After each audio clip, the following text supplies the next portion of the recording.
Questo è un video tutorial su Warzone. Attenzione, voglio spiegarvi alcuni dei piccoli trucchetti per migliorare su Warzone. Sono piccole chicche, alcune volte minchiate, alcune volte cose scontate, ma che se mettete in pratica migliorerete in tempo niente, proprio così, dei fenomeni.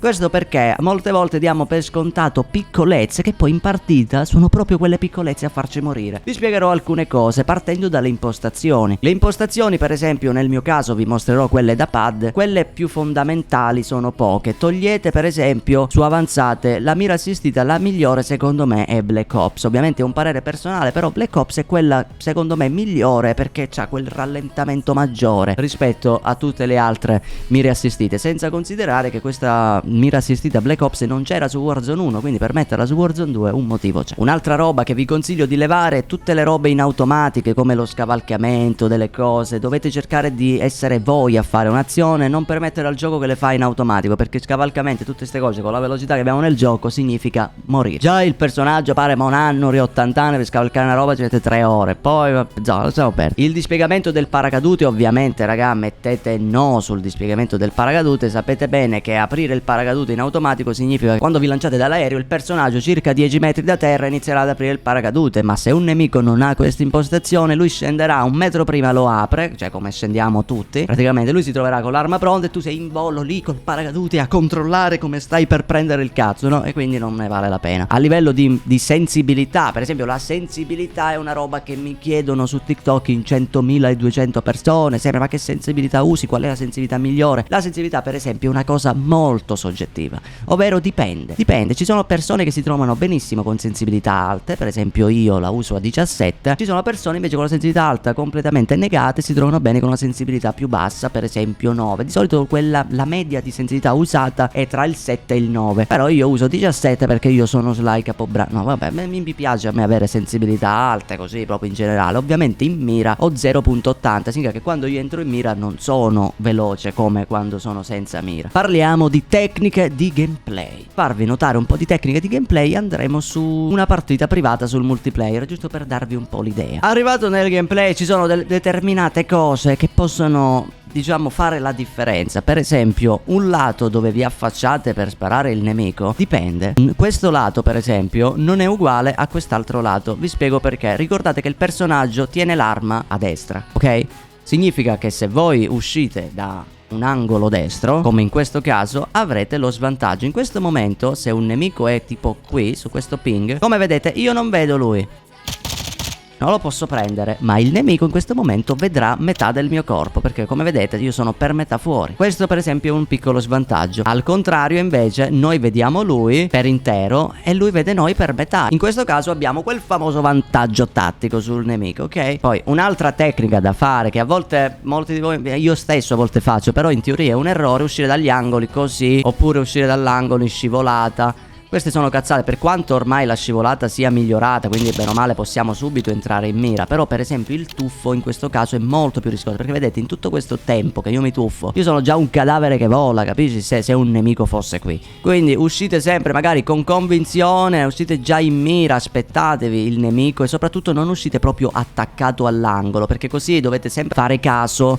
al problema che vi dicevo prima con i due angoli. Invece se voi uscite un po' più distanti la situazione già cambia, avete molta più visuale dagli angoli. Certo, ovviamente se in questo caso mentre faccio così ce l'ho dietro, lì la prenderete comunque in culo, ma questo è un altro discorso. A volte mentre siete in un riparo c'è un nemico lì su quel ping viola, no? Un trucco molto bello da fare è quello di muovervi in continuazione e cercare di fare delle micro spostatine così ad alzarvi. Poi c'è addirittura una tecnica che ve lo fa ancora meglio. Io per esempio quando faccio ste robe cerco di muovermi un po' sempre così, e mentre sembra che ho un tic malato, no? In questo modo io, poi c'è il modo di farlo meglio sta roba, però ve l'ho detto io non sono qua il fenomeno della situazione che riesce a fare le cose perfettamente, però più o meno delle robe fatte così, tanto sto notando ora ci sono i miliardi qua. Comunque fare una roba del genere significa semplicemente tenere d'occhio lo spostamento del nemico, perché se questo nemico ci sta pushando, sta facendo qualsiasi altra cosa, noi così facendo lo teniamo d'occhio e allo stesso tempo ci ripariamo, prendiamo informazioni dal nemico, ok? Ovviamente dipende dalla situazione, dovete riconoscere voi qual è la situazione. Se il nemico per esempio mi sta sparando, io sono one, è inutile che mi affaccio a mostrarmi anche per quei microsecondi che poi mi arriva l'ultimo proiettile e muoio. Ovviamente fatelo quando siete anche in una condizione da potervelo prendere uno o due proiettili, capite? La tecnica che invece mi ha fatto aumentare un botto il KD, io non ho un KD altissimo, però partiamo dal fatto che io da 0,70 sono arrivato oggi a 2,88 di KD grazie a una tecnica. Se devo dire il motivo per cui faccio così, è una tecnica, quella che io chiamo a tecnica Roja Senniesce. Per voi sembrerà una cazzata, ma questa tecnica è OP.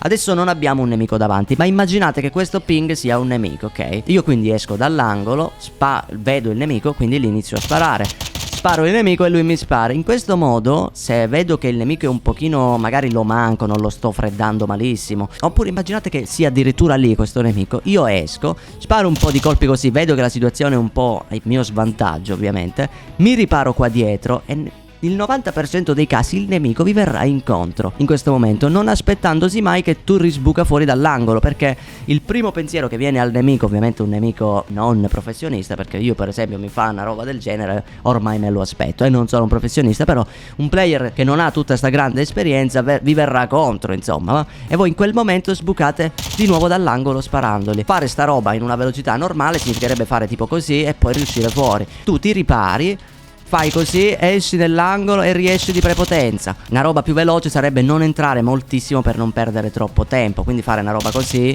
riesci, pari. Facendo una roba del genere, fidatevi raga, la tecnica Roja Senniesce OP. Io in live o nei video ho fatto un mare di fight vinti così. Su 10 player non dico ma 8 te li fai. Un'altra roba importante è sfruttare i ripari. Signori, mentre avanzate su Warzone, mentre avanzate su qualsiasi insomma situazione, cercate di sfruttare i ripari. Per esempio io da questo punto qui devo andare lì, ok? Allora la strada che farei, secondo me la migliore, non è questa che dovrebbe essere la più normale, no? Però è quella anche dove io allo stesso tempo sono più esposto, perché se mi metto ad esempio qui, mi possono sparare da questo lato liberamente, mentre crosso mi può prendere pure quest'altro lato. E invece facendo un giro diverso, sfruttare questo minimo riparo, quindi andare già qui, io già qui mi paro il culo da eventuali nemici lì, eventuali nemici lì. Posso fare i miei fight, già mentre sono qui io mi evito di essere colpito da gente che è lì, e mentre avanzo qui il problema è solo se c'è qualcuno qui, dopodiché devo pensare solo a quello che c'è davanti a me. Ovviamente qua su Shipment voi elaborate la situazione su Shipment che ti inculano da lì, da là, non c'è via di fuga, però in un Warzone non hai queste situazioni dove possono capitare, ma non è come Shipment, ecco. Questi sono alcuni dei piccoli trucchetti. Se volete la parte 2 dove vi spiegherò altre robe magari direttamente in partita, commentino. Così facciamo tipo un mini tutorial gratuito per quella che è la mia esperienza. Raga, io vi ricordo, io non sono un fenomeno, però dai, sono piccolezze, piccole cose che a me hanno aiutato molto e magari aiuteranno anche a voi.